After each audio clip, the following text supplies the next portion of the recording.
Welcome back to my channel. ಎಲ್ಲರೂ ಹೇಗಿದ್ದೀರಾ? I hope ಎಲ್ಲರೂ ಚೆನ್ನಾಗಿದ್ದೀರಾ ಅಂತ ಅನ್ಕೊಂಡು ಇವತ್ತಿನ ವಿಡಿಯೋನ ಸ್ಟಾರ್ಟ್ ಮಾಡ್ತಿದ್ದೀನಿ. ಬಿಗ್ ಬಾಸ್ ಸೀಸನ್ ಕನ್ನಡ 12ನ ಪ್ರೋಮೋ ರಿಲೀಸ್ ಆಗಿದೆ ಒಂದು. ಸೊ ಈ ಪ್ರೋಮೋ ತುಂಬಾ ಇಂಟ್ರೆಸ್ಟಿಂಗ್ ಆಗಿದೆ, ನನಗಂತೂ ಖುಷಿ ಆಗ್ತಾ ಇದೆ.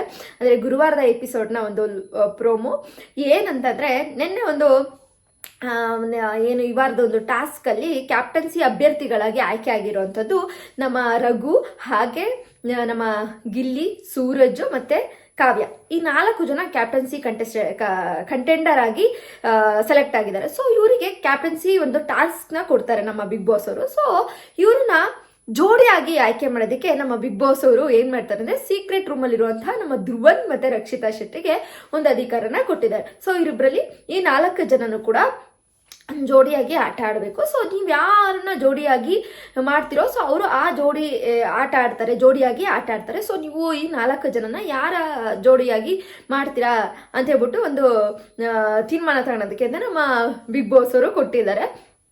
ಇಲ್ಲಿ ರೆಬಲ್ ರಕ್ಷಿತಾ ಆಗಿದ್ದಾರೆ ಅಂತ ಹೇಳ್ಬೋದು. ರಕ್ಷಿತಾ ಇಲ್ಲಿ ಅನ್ಫೇರ್ ಗೇಮ್, ನಮ್ಮ ಧ್ರುವಂತ್ಗೂ ರಕ್ಷಿತಾನಿಗೂ ಕೂಡ ಸಿಗೆಕಾಯಿ ಎಣ್ಣೆ ತರ ಆಗ್ಬಿಟ್ಟಿದೆ ಅಂತಾನೆ ಹೇಳ್ಬೋದು. ಎಣ್ಣೆ ಸಿಗೆಕಾಯಿ ತರಾನೇ ಆಡ್ತಿದ್ದಾರೆ.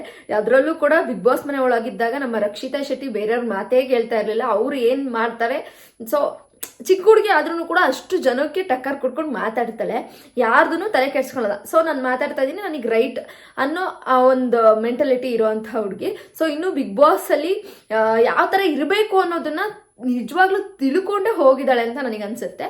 ಧ್ರುವಂತ್ ಏನ್ ಹೇಳ್ತಾರೆ, ಒಂದು ತೀರ್ಮಾನನ ಸೂರಜ್ ಮತ್ತೆ ರಘು ಆಡ್ಲಿ, ಸಾರಿ ರಘು ಮತ್ತೆ ಗಿಲ್ಲಿ ಆಡ್ಲಿ, ಸೂರಜ್ ಮತ್ತೆ ಕಾವ್ಯ ಆಡ್ಲಿ ಅಂತ ಹೇಳ್ತಾರೆ. ಅವರು ಆ ಜೋಡಿಯಾಗಿ ಆಟ ಆಡ್ಲಿ ಅಂತ ಹೇಳ್ತಾರೆ. ಬಟ್ ನಮ್ಮ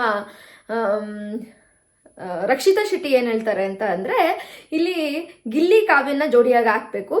ಸೊ ಅನ್ಫೇರ್ ಗೇಮ್ನೇ ಆಡ್ಬೇಕು, ಇಲ್ಲಿ ನ್ಯಾಯವಾಗಿ ಆಡಂಗಿಲ್ಲ. ನೀವು ನ್ಯಾಯವಾಗ ಜಸ್ಟಿಸ್ ಆ ರೀತಿ ಆಡೋದಾದ್ರೆ ನೀವು ಬಿಗ್ ಬಾಸ್ ಮನೆಗೆ ಏನಕ್ಕೆ ಬಂದಿರಿ ಅಂತ ಹೇಳ್ತಾರೆ. ಸೊ ನಮ್ಮ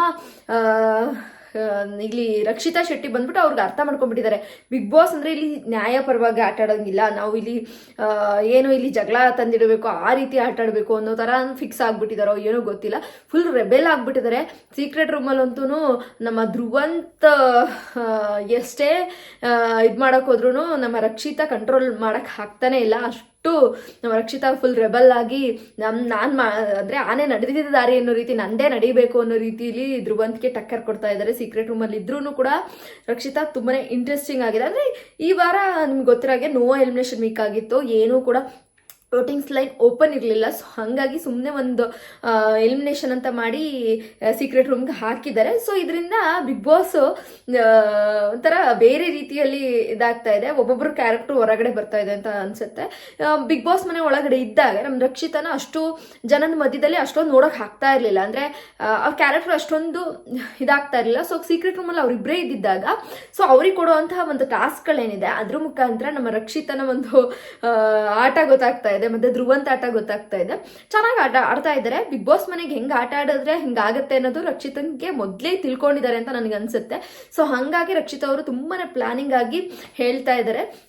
ಸೊ ನೋಡೋಣ, ಮಾತ್ರ ಸಿಟ್ಟಲ್ಲಿ ಜಗಳ ಮಾಡಿ ಬೆಡ್ಡಿಂದೆಲ್ಲಾನು ಕಿತ್ತು ಹಾಕಿ ಎಲ್ಲ ಮಾಡ್ತಾ ಇದ್ದಾರೆ. ಅಷ್ಟು ಕೋಪದಿಂದ ಧ್ರುವಂತ್ ಮೇಲೆ ಕಿರ್ಚಾಡ್ತಾ ಇದ್ದಾರೆ ನಮ್ಮ ರಕ್ಷಿತಾ ಶೆಟ್ಟಿ ಅವರು. ಅನ್ಫೇರ್ ಗೇಮೇ ಆಡಬೇಕು, ನೀವು ಫೇರ್ ಆಗಿ ಆಟಕ್ಕೆ ನೀವು ಆಟ ಆಡಕ್ಕೆ ಬಂದಿದ್ದೀರಾ, ನೀವು ಬಿಗ್ ಬಾಸ್ ಮನೇಲಿ ಇರಕ್ ನಾಲಾಯಕು ಹಾಗೆ ಹೀಗೆ ಅಂತ ಹೇಳ್ಬಿಟ್ಟು ನಮ್ಮ ಬಿಗ್ ಬಾಸ್ ರಕ್ಷಿತಾ ಶೆಟ್ಟಿ ಅವರು ಅಷ್ಟು ಮಾತುಗಳು ಆಡ್ತಾ ಇದ್ದಾರೆ. ಅವರ ಒಂದು ಕನ್ನಡ ಮಾತಾಡೋಕ್ಕೆ ಟ್ರೈ ಮಾಡೋವಂಥ ಮಾತುಗಳಿರ್ಬೋದು, ತುಂಬಾನೇ ನಗು ತರಿಸುತ್ತೆ. ಒಂಥರ ನಗು ಜೊತೆಗೆ ಈ ರೀತಿ ರೆಬಲ್ ಆಗಿರೋದು ಬಿಗ್ ಬಾಸ್ ಮನೆಗೆ ಎಲ್ಲರಿಗೂ ಟಕ್ಕರ್ ಕೊಡೋಕೆ ರೆಡಿ ಆಗಿದ್ದಾರೆ ಅಂತ ನಂಗನ್ಸುತ್ತೆ. ಸೊ ಇದನ್ನೇ ಬಿಗ್ ಬಾಸ್ ಮನೆ ಒಳಗಡೆಯಿಂದ ಸೀಕ್ರೆಟ್ ರೂಮ್ ಇರೋಕ್ಕಿಂತ ಮುಂಚೆ ರಕ್ಷಿತಾ ಇದ್ದಿದ್ದೆ ಬೇರೆ ತರ ಅಂತ ನನಗೆ ಅನ್ನಿಸ್ತಾ ಇದೆ. ಸೀಕ್ರೆಟ್ ರೂಮ್ಗೆ ಹೋದಾಗ್ಲೇ ಬೇರೆ ತರ ಅಂತ ನನಗೆ ಅನಿಸ್ತಾ ಇದೆ.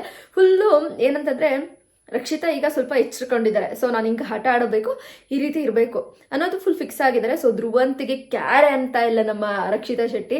ಧ್ರುವಂತ್ಗೆ ಫುಲ್ ಟಕ್ಕರ್ ಕೊಟ್ಕೊಂಡು, ಇಲ್ಲ ನಾನು ಇಲ್ಲಿ ಕಾವ್ಯನೇ ಜೋಡಿ ಆಗಬೇಕು, ರಘು ಸೂರಜ್ ಜೋಡಿ ಆಗಬೇಕು ಅಂತ ರಕ್ಷಿತಂದಾದ್ರೆ, ಇಲ್ಲಿ ನಮ್ಮ ಸೂರಜ್ ಅವರು ನಮ್ಮ ಧ್ರುವಂತ್ ಅವ್ರು ಬಂದ್ಬಿಟ್ಟು ಗಿಲ್ಲಿ ಮತ್ತೆ ರಘು ಆಡ್ಲಿ, ಹಾಗೆ ಸೂರಜ್ ಮತ್ತೆ ಕಾವ್ಯ ಆಡ್ಲಿ ಅಂತ ಹೇಳ್ಬಿಟ್ಟು ನಮ್ಮ ಧ್ರುವಂತನ ನಿರ್ಧಾರ ತಗೋತಾ ಇದ್ದಾರೆ. ಫೈನಲಿ ಎಪಿಸೋಡಲ್ಲಿ ಏನಾಗುತ್ತೆ, ಯಾರ್ಯಾರು ಜೋಡಿಯಾಗಿ ಕ್ಯಾಪ್ಟನ್ಸಿ ಟಾಸ್ಕ್ನ ಹಾಡ್ತಾರೆ ಅಂತೇಳಿ ಕಾದ್ ನೋಡ್ಬೇಕಾಗಿದೆ. ಕೊನೆಗೆ ಯಾರು ಕ್ಯಾಪ್ಟನ್ ಆಗ್ತಾರೆ ಅಂತ ನೋಡ್ಬೇಕಾಗಿದೆ. ಮತ್ತೆ ರಕ್ಷಿತನ್ನ ಯಾವಾಗ ಒಳಗೆ ಬಿಡ್ತಾರಪ್ಪ, ಹೆಂಗ್ ಆಡ್ತಾರೆ ಮುಂದಕ್ಕೆ ಅಂತ ನೋಡ್ಬೇಕಾಗಿದೆ. ಸೀಕ್ರೆಟ್ ರೂಮಲ್ಲೇ ಇಷ್ಟೊಂದು ಹವಾನ ಮೇಂಟೈನ್ ಮಾಡ್ತಾ ಇದ್ದಾರೆ ಅಂದ್ರೆ ಬಿಗ್ ಬಾಸ್ ಮನೆ ಒಳಗೆ ಬಿಟ್ಟಾಗ ಇನ್ನೂ ಎಷ್ಟು ಹವಾನ ಮೇಂಟೈನ್ ಮಾಡ್ತಾರೋ ಗೊತ್ತಿಲ್ಲ. ನೋಡ್ಬೇಕು, ಕಾದ್ ನೋಡ್ಬೇಕು. ಚೆನ್ನಾಗಿ ಆಟ ಆಡ್ತಾ ಇದ್ದಾಳೆ.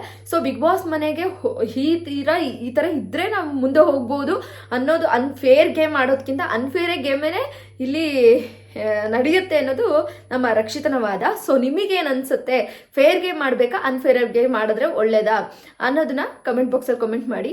ಈ ವಿಡಿಯೋ ಎಷ್ಟಾದ್ರೂ ಗೊತ್ತಲ್ವಾ, ಈ ಎಪಿಸೋಡ್ ಬಗ್ಗೆ ನಿಮ್ಗೆ ಏನು ಅನಿಸ್ತು, ಅಂದರೆ ಈ ಪ್ರೋಮೋ ಬಗ್ಗೆ ಏನು ಅನ್ನಿಸ್ತು ಕೂಡ ಕಮೆಂಟ್ ಮಾಡೋದನ್ನ ಮರಿಬೇಡಿ ಗೈಸ್. ಮತ್ತೊಂದು ಬಿಗ್ ಬಾಸ್ 12ನ ರಿವ್ಯೂ ಜೊತೆ ಬರ್ತೀನಿ guys. Bye guys, love you. ಯಾರೆಲ್ಲ ರಕ್ಷಿತಾ ಶೆಟ್ಟಿ, ಯಾರಿಗೆಲ್ಲ ರಕ್ಷಿತಾ ಶೆಟ್ಟಿ ಇಷ್ಟ, ಗಿಲ್ಲಿ ಇಷ್ಟ, ಕಾವ್ಯ ಇಷ್ಟ ಅನ್ನೋರು ಕಮೆಂಟ್ ಮಾಡಿ ಗೈಸ್. Bye guys.